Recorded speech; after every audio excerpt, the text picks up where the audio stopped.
but that's too much. I can't. No, really, it's all right. We want to do everything we can for the domain. Yes, and to be completely fair, I'm the one who caused this terrible mess in the first place. Oh? What happened? Did Paimon miss something? Hello, you two. Lessig was just telling us what happened. Perhaps you should allow me to explain. I'm afraid it was I who caused all this trouble in the domain. Yes, it was Lessig. To be precise, I saw a most exquisite water orb at the entrance of the domain. It reminded me of an astrolabe my grandfather gave me when I was 7 years old. I was curious if it could rotate, so I reached out and touched it. Little did I know that it was the core of this entire domain. What I mean to say is, I knew something was wrong as soon as the whole place started flipping. It's not just your fault. I failed in my responsibilities as the caretaker here. Oh, I knew I should have put the core somewhere more secure. Oh, you mean the big ball of water at the entrance? Yes, that's the one. Anyway, after giving it some thought, Lessig has offered to perform some more repairs and maintenance to help support the domain. But we were concerned he wouldn't be able to handle it all alone, so Eula and I will also stay here to lend him a hand. But don't be mistaken. I'm not doing this out of the kindness of my heart like Kale. My job is purely to monitor and ensure that Lessig doesn't cause any more trouble here. Oh, sure. I don't think anyone's buying that anymore, Eula. Though I do remember that Amber mentioned we should just nod and agree when you act like this.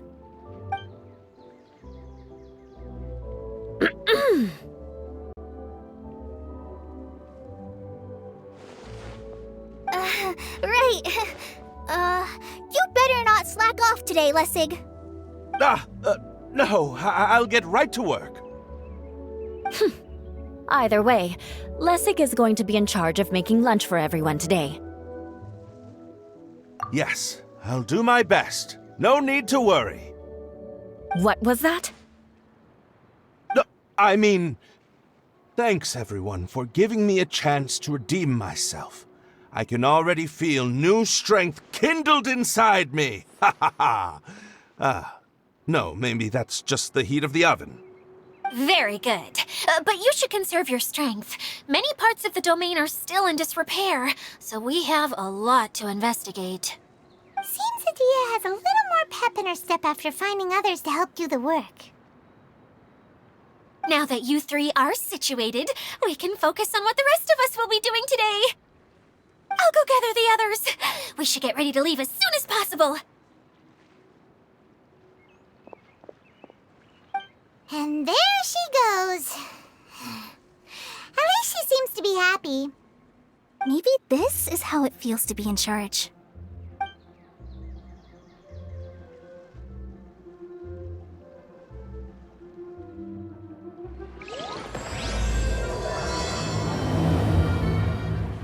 The director doesn't get out much. He's almost always cooped up in his treehouse making props or writing scripts. But I'm trying to remember now. Where is that treehouse of his? Huh? You don't remember? Hey, don't forget! I'm just the mascot. I believe it's that way.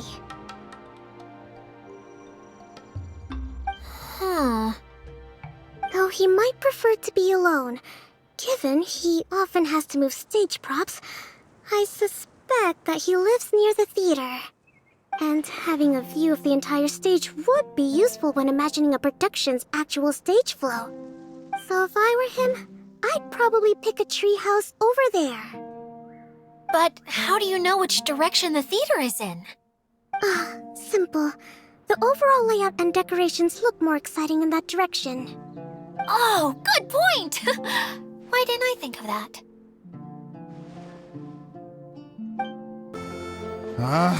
Where did that blasted automation mechanism go? The male actor standees are here, but where are the female ones? Hmm? Who's that? Idea?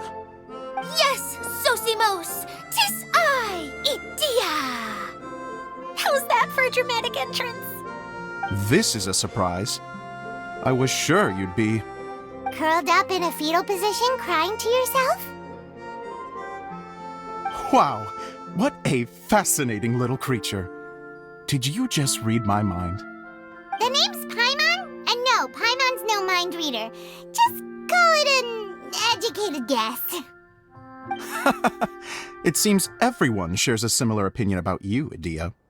I knew from the start that a managerial role wasn't for me. But I found my true calling now. As a mascot! Mascot? Is that a new role? I don't remember casting you for that. Okay, enough about me. I'm just here to introduce you to some new friends of mine.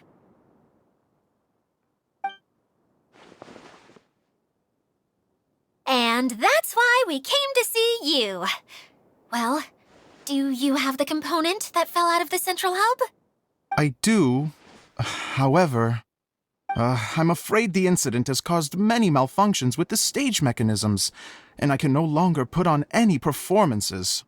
Okay, so you're holding the component ransom till we help you fix the mechanisms, huh? No, till we fix the stage, surely.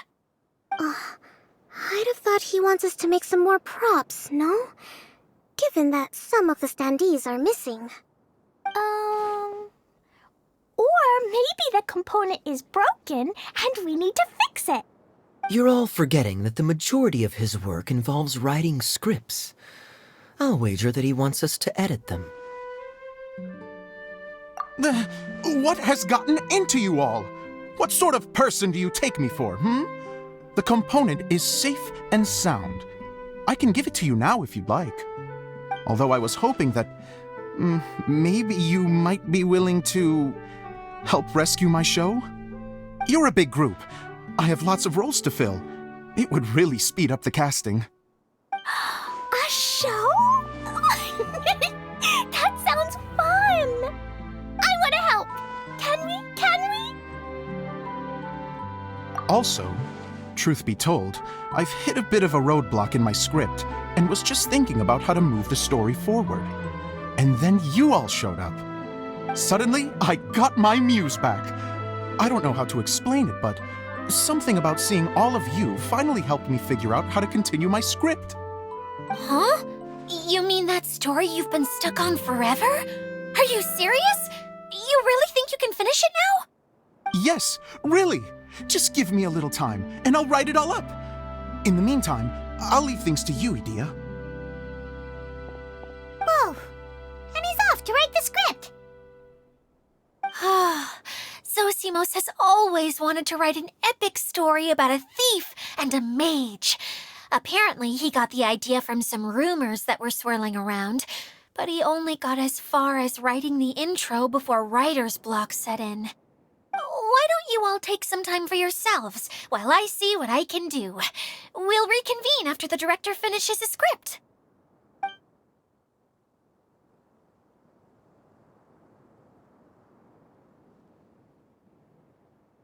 A director, my friends, is a storyteller. And the key ingredient to every good story is inspiration. The moment I laid eyes on General Sangonomiya, inspiration hit me for a brand new character. The heroine was the missing piece of the puzzle. The rest of the story flowed naturally from there, and now it's finished. So please, take a look through your scripts, and we will tell this story together.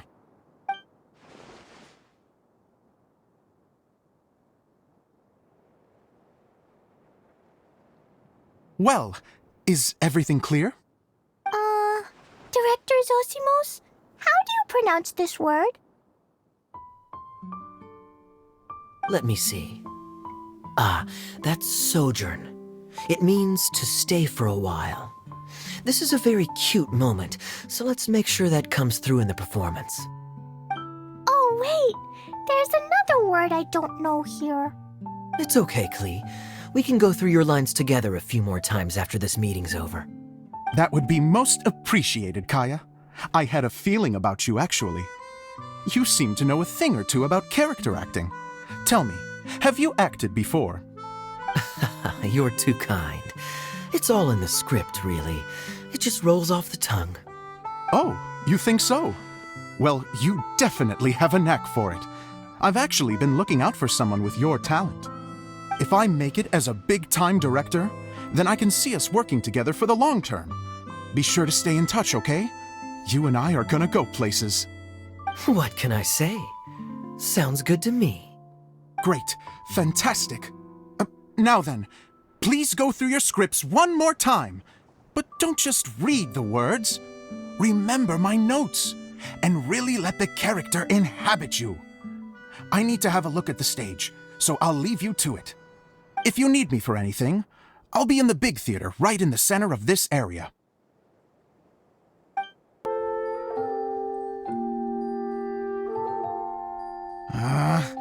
Where did it go? I put it right here. Hey, Zosimos! What you up to? Oh, it's you two. Please, come here. Feast your eyes on this stage. I designed it myself. So, directors have to design the stage too? I'm no ordinary director. I take a more holistic approach. Directing, script writing, stage design, I do it all. Sounds like a lot of work. Adia wouldn't be able to handle that kind of job. Idia has her work cut out for her too, you know. She's my one and only member of the audience, though she often criticizes my shows. Well, she just says what she thinks. You don't know how to write, or this is getting ridiculous. I think it's because I use preprints in a way that she feels goes against what they're intended for. But even though she's my harshest critic, she's also been my biggest supporter in a lot of ways. I guess you could say she's like my agent. I'm very grateful to her. I've always dreamed of being a director, but I've never had the chance until I came here. So, what did you do before you came here? Like I said, I dreamed. From a young age, every time I came home after a show, I'd go over the story again and again in my mind. Growing up, my biggest aspiration was to be a director. Unfortunately, I couldn't offer much beyond my practical skills, so I ended up spending most of my time as a prop designer and doing a bit of set design on the side. Don't get me wrong, I do love building the set, but nothing satisfies me more than putting on my very own show. No wonder you only wrote director on the sign. Exactly. You're not doing a great job of convincing me that you're not a mind reader. By the way, could I ask you for your help with something? I'm having trouble finding the master script, and I'll need it shortly. The one you only just finished writing? You lost it already? Yeah. After I handed everyone their copies, I held on to my master copy while I was checking on everything around the theater. I must have dropped it somewhere. If it's not here, then it might be in the attic. These are the only two places I've been since I finished writing it. But, I still have some things to do to get the stage ready. Would you two mind having a look for me? No problem. We'll find it.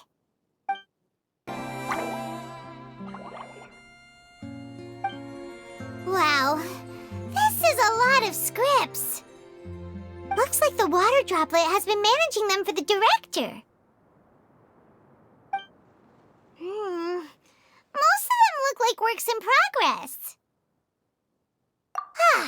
Then it should be the one that's finished. Okay, let's look for the thickest one and then check the ending. This is the only script that fits the bill. Plus, it looks pretty new. This must be the master script. Let's go give it to Director Zosimos.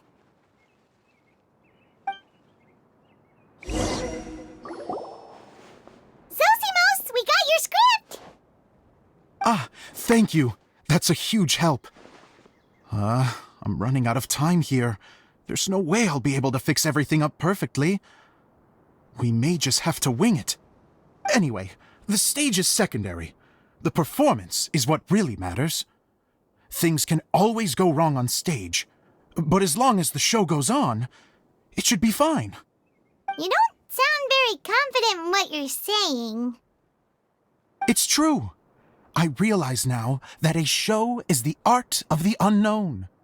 Even if you have the same actors performing on the same stage, the performance will be slightly different every time. Those subtle differences are what make each performance special. Okay. One last request. Traveler, you can enter the preprints, yes? The truth is that my sets are composed entirely of preprints. First, I use materials to make the objects. Then I take those objects and turn them into the preprint. Now, of course, preprints are really meant for making objects to furnish the domain. So using objects to create preprints is, strictly speaking, the reverse of what this is intended for. But Edea said that if this is what I really want to do, she's not going to stand in my way. Ah, so that's what you meant earlier. Okay, well, what do you need us to do? I'd like the Traveler to go into the preprint set and help move props around during the performance.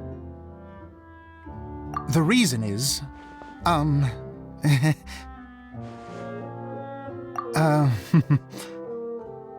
Paimon gets it now. If you're busy directing, moving the props, and operating all the mechanisms, you never get the chance to watch the show. Yes, I know that I'm no master playwright, but still. Even if it really is a half-baked script, with shoddy writing and moments of sheer ridiculousness, I'd still like to see it for myself, just once.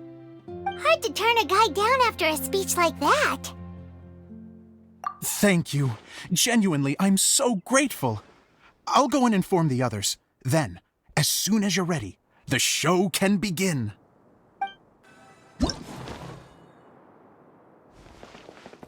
Long, long ago, there was a great thief. He lived in a land where the light did not shine, where all suffered in the darkness. People call me? Sorry, Kaya. Directly into the microphone, please. Otherwise your voice'll, you know. Okay. They call me the Dagger Bandit, but no one sees that I rob the rich and give to the poor. Here in the dark, evildoers run rampant in the shadows, while the good, honest folk stumble blindly on, just trying to find a way through.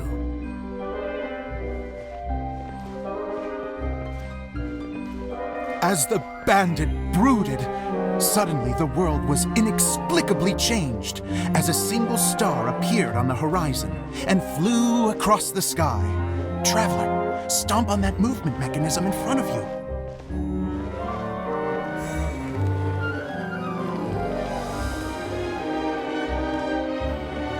Light. A brief flash, yet enough to illuminate the world. If I can find the source of that light, I can shine it into the darkness, and the people will suffer in blindness no longer.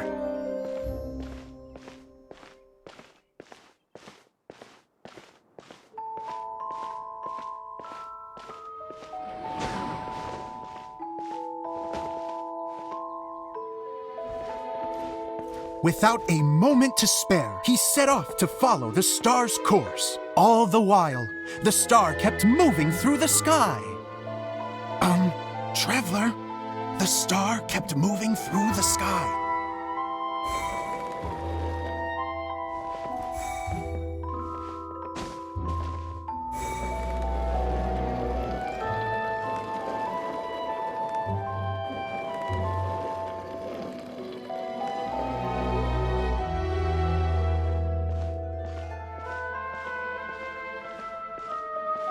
Looks like I have to go through the desert. This could get dangerous. If everything he'd heard was to be believed, the desert ahead was a no-man's land filled with horrors. Worse still, the star had landed in the most difficult-to-reach location, surrounded by sheer cliffs. But he was determined to press onward. I've come this far, and I'm not about to turn back now.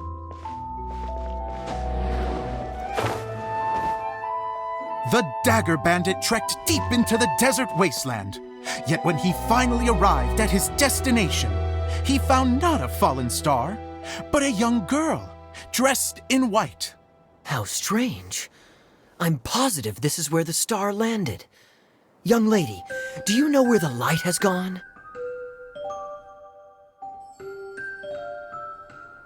The girl replied, Traveler from afar, the light you seek is only a bottled flame. But the flame has now died, and its light is long gone. A bottled flame? Yes, it was a gift from another.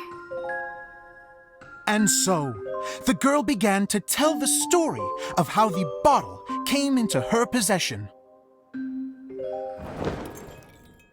The girl hailed from a kingdom that sat atop the waterfalls. But when the reigning dynasty fell and a new one seized power, she and her people fled for their lives. A thick fog began to fill the air as she made her way through the forest, and dense thickets tried to block her path. There is a mechanism down there that you can press to retract the thicket board below the stage.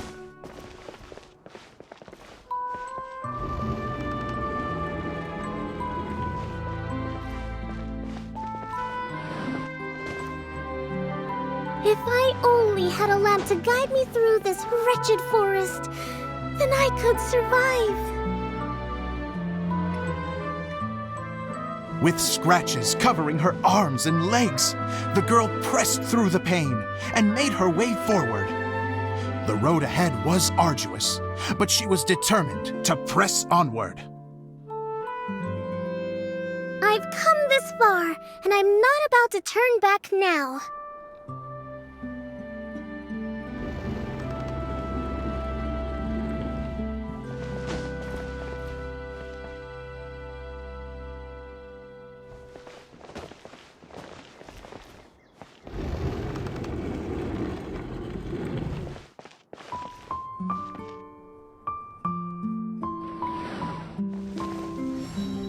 But just as she was drawing near her destination, a huge stretch of thorns and brambles suddenly came into view.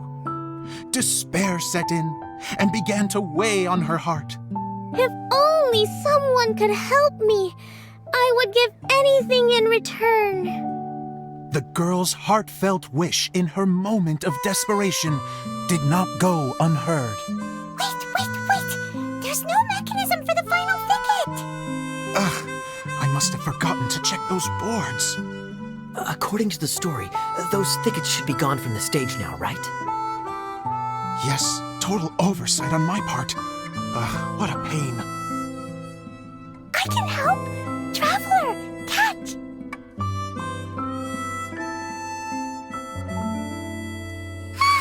It's a Jumpy Dumpty! The girl's heartfelt wish did not go unheard, for a Jumpy Dumpty, who was passing by, helped to clear a path for her. Oh, thank you, Jumpy Dumpty. And so the girl continued her journey deeper into the forest. But what she found there was not a lamp, but a mage glowing with fire. So, just to clarify, it was supposed to be the mage who helped burn a path through the thicket. Save it for the end, man! The mage took pity on the girl and handed her a bottle. Then, the mage began to tell the story of how the bottle came into her possession. The fiery mage had an adventurous spirit and enjoyed taking long journeys. On one such journey, while taking rest in an oasis, she found a beautiful bottle by a crescent-shaped lake. Klee, quick, get in the light. She was an extraordinary mage with the power to grant people their wishes. She turned the bottle into a thing of equally extraordinary power. But the only place that it could make wishes come true was inside of the bottle. Oh me, oh my! Look at this wonderful bottle of mine! It could make a fine toy. But better still, a sojourner's home. The fiery mage blew into the bottle, allowing it to grant one single wish outside its glass walls. Oh, am I supposed to blow into it? Whoa, it lit up! A flame was kindled within the bottle, and it began to glow a fiery red, just like the mage herself.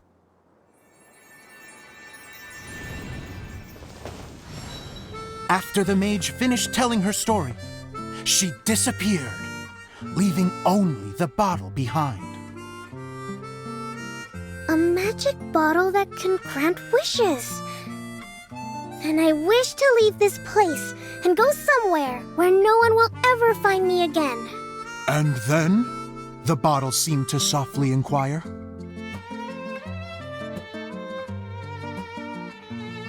I don't know. The flame in the bottle faded as the girl's single wish was granted, and she found herself in the middle of the desert, far away, where no one could ever find her.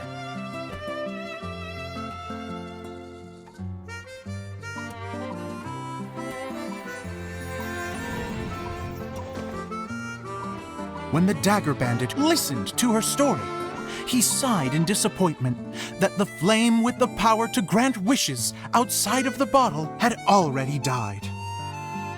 But this doesn't make sense.